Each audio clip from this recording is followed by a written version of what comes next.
हुजूर तशरीफ फरमाते, सहाबा बैठे थे, एक नौजवान हाजिर खिदमत हुआ, आकर अर्ज करता है, हुजूर मैं कमाता हूं और मेरा भाई कमाता नहीं है, अखराजात सांझे हैं, हम रहते इकट्ठे हैं, तो मेरे हिस्से की कमाई भी उसकी तरफ चली जाती।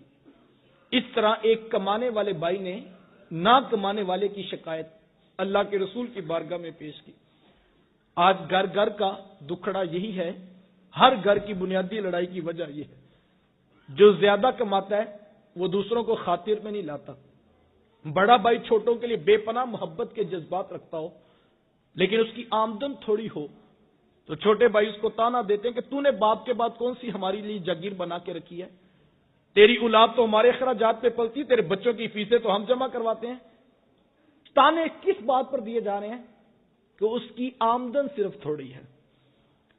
लेकिन मेरे हुजूर कितना खूबसूरत दीन लेकर तशरीफ फरमा हुए, और मैं ये समझता हूं इस एक बात को अगर दिल में जगह दे ली जाए तो छोटी छोटी बातों पर यूं घर टूटने की तरफ कभी भी ना आए। अर्ज की, हुजूर मैं कमाता हूं, मेरा भाई कमाता नहीं है, रहते इकट्ठे हैं, अखराजात सांझे हैं, तो मेरे हिस्से की कमाई भी उसकी तरफ चली जाती है। मेरे हुजूर बेसाख्ता इरशाद फरमाया, हुजूर फरमाया, हो सकता है अल्लाह तुझे रिज़्क तेरे उस भाई की वजह से दे रहा हो जो कमाता नहीं है। ये कितनी बड़ी बात है। ये तो करम हो गया कि तेरा हाथ देने वाला बना दिया, लेने वाला नहीं बनाया। अगर तेरा हाथ लेने वाला बना देते तो तू क्या कर सकता था? तू भी तो उसी मां की आगोश से पला, तू भी तो उसी बाप की औलाद है।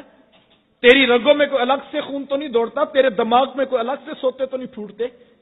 तुझे अपनी डिग्रियों पे नाज है, तेरे से बड़ी बड़ी डिग्रियों वाले लोगों के आगे खाक छानते फिरते हैं। सारी बरादरी, पूरा खानदान नीचे रह गया, चचा ताए नीचे रह गए, 30-30 साल से कारोबार करने वाले। तेरा सितारा ओजे सुरैया की बुलंदियों को छूने लगा। तुझे इसलिए ऊंचा तो नहीं किया था कि तू एमपीए एमएनए के यहां ईद के गिफ्ट बेचता फिरे, तुझे है वो कॉलोनी वालों के साथ रिश्तेदारियां जोड़ता फिरे, तू वजीर मशीर से वजीर आजम तक रसाइयां हासिल करता फिरे। तुझे ऊंचा इसलिए किया था तू पलट के फिर नीचे देखता, और जो नीचे रह गए थे उनको खड़ा करने का मिजाज पैदा करता। वो किसी दानिश्वर ने किसी करोड़पति से पूछा था कि जनाब आप करोड़पति कैसे बन गए? तो उसने बेसाख्ता कहा, मैंने अपने नीचे वालों को लाखपति बना दिया, कुदरत ने मुझे करोड़पति बना दी। जो नीचे मोहब्बतें बांटता है अल्लाह उसको ऊपर से रिज़्क की फरावानी अता करता है। हम समझते हैं कि अमीर के साथ ताल्लुक बनेगा तो फिर हम ऊपर जाएंगे। नहीं साहिब, अगर गरीब भाई की कदर करने का मिजाज बना लो तो ये इतना खूबसूरत वजीफा है कि ये रिज़्क में बरकत का समा करता है। हुजूर अलैहिस्सलाम से सहाबा ने एक दिन पूछा कि हुजूर रिज़्क में बरकत का वजीफा तो बताइए। तो हुजूर फरमाया कि तुम्हें रिज़्क में और उम्र में बरकत का वजीफा ना बता दो?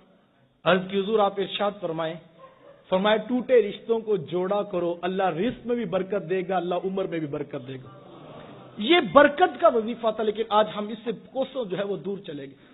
हर चीज का हिसाब 2 + 2 4 नहीं होता है। साहिब कुछ अखलाकियात भी माशरे के अंदर इस वक्त जो है फैलाने की जरूरत है। और मैं ये कहता हूं अगर इस्लाम की तालीमात को बगौर देखें तो इस्लाम का कैसा खूबसूरत हुस्न है। ये रिवायत आपने उलमा से सुनी है कि जो शख्स 40 कदम किसी मैयत को कंधा दे, किसी जनाजे के साथ चले, तो कंधे के जुदा होने से पहले पहले उसके सगीरा गुनाहों को बख्श दिया जाता है। यार किसके गुनाह बख्शे जा रहे हैं? जो एक मुर्दा के साथ, जिंदा के साथ ही मुर्दा का सहारा बन के खड़ा हो। कितनी देर के लिए? 40 कदम। कितना टाइम लग जाएगा? 10 मिनट लग जाएंगे। यार जो 10 मिनट किसी मुर्दा का सहारा बने, इस्लाम उसके गुनाह माफ कर देता है। जो सक्के भाई जिंदा का सहारा बन के खड़ा हो जाए, इस्लाम उसको क्या कुछ नहीं अता करेगा। लेकिन हम बड़े जी, मुझे हाजी साहब कह रहे थे कि, और दोस्त बता रहा था कि हाजी साहब ने ऐलान किया कि बरादरी में जितने भी कुल चेलम या फोतगियां होंगी उनकी रोटी हाजी साहब की तरफ से होगी। मैंने कहा बहुत अच्छी बात है, मैं किसी की नीयत पे फतवा नहीं देता, लेकिन हाजी साहब को कहना कि मरने के बाद रोटी का क्यों ठेका माला है, काश के जिंदों की कदर करने का मिजाज पैदा करता। हम बड़े अजीब लोग हैं, हम कब्रों पे रो लेते हैं, लेकिन हम जिंदा लोगों की कदर करने का मिजाज नहीं रखते हैं। जिंदा लोगों की कदर करें।